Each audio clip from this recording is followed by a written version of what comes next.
स्वर्ग की अंतदृष्टि।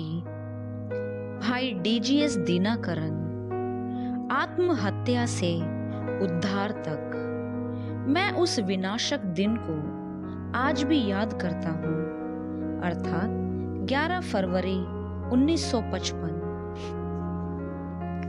जब मैं अपने मन में दुख से करहाते और ये कहते हुए अपने घर से निकल गया, आज मेरे घर में मेरा ये आखिरी दिन है। थोड़ी ही देर में मैं सदा के लिए इसे छोड़कर चला जाऊंगा। मैं अपने माता पिता के प्रेम में चेहरों को कभी भी नहीं देखूंगा।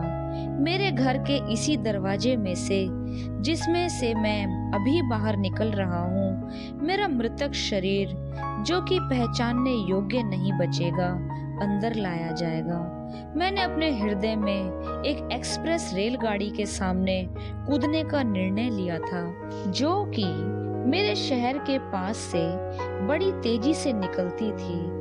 मैंने इस बात का पक्का निश्चय कर लिया था कि मैं किसी भी हालत में मृत्यु से बच ना जाऊं और मेरा शरीर उस रेलगाड़ी के पहियों के नीचे आकर पहचानने योग्य भी ना बचे।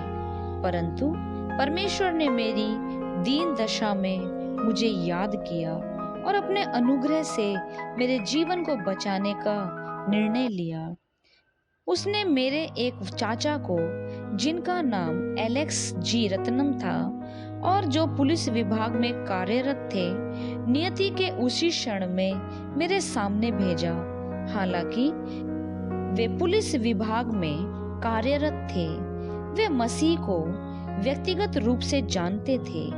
जब भी वे मुझसे मिलते थे, वे उस महान उद्धारकर्ता और उस क्रूर क्रूस पर उसके महान बलिदान के विषय में बातें किया करते थे। वैसे इन बातों ने मुझे बिल्कुल प्रभावित नहीं किया। उस दिन भी उन्होंने मुझे उस महान विमोचन के विषय में बताया, जिसे प्रभु ने क्रूस पर अपने असहनीय दुख को उठाने के माध्यम से प्रत्येक मनुष्य के लिए उपलब्ध कराया है। मेरे चाचा को मेरी अनर्थकारी आत्महत्या की योजना के विषय में तनिक भी पूर्वाभास नहीं था।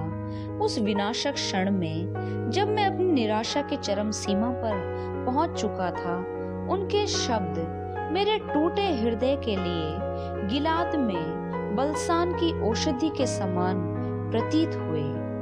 उनके सांत्वना देने वाले शब्दों से कायल होकर मैंने उत्सुकता से उनसे पूछा, अंकल, क्या परमेश्वर मेरी सब आवश्यकताओं की पूर्ति करेगा? उन्होंने हाँ में जवाब दिया। फिर मैंने उनसे पूछा, मुझे उससे अपनी सब आवश्यकताओं की पूर्ति को ग्रहण करने के लिए क्या करना होगा? उन्होंने कहा, वापस अपने घर जाओ, उसके सामने घुटने टेको और पहले उसे तुम्हें अपने हृदय की वास्तविक दशा दिखाने को कहो। फिर उससे विनती करो कि वह तुम्हें अपने लहू से धोकर अपनी संतान बना ले। वह ऐसा अवश्य करेगा और तुम्हारे हृदय की सारी इच्छाएं पूरी करने को आगे आएगा।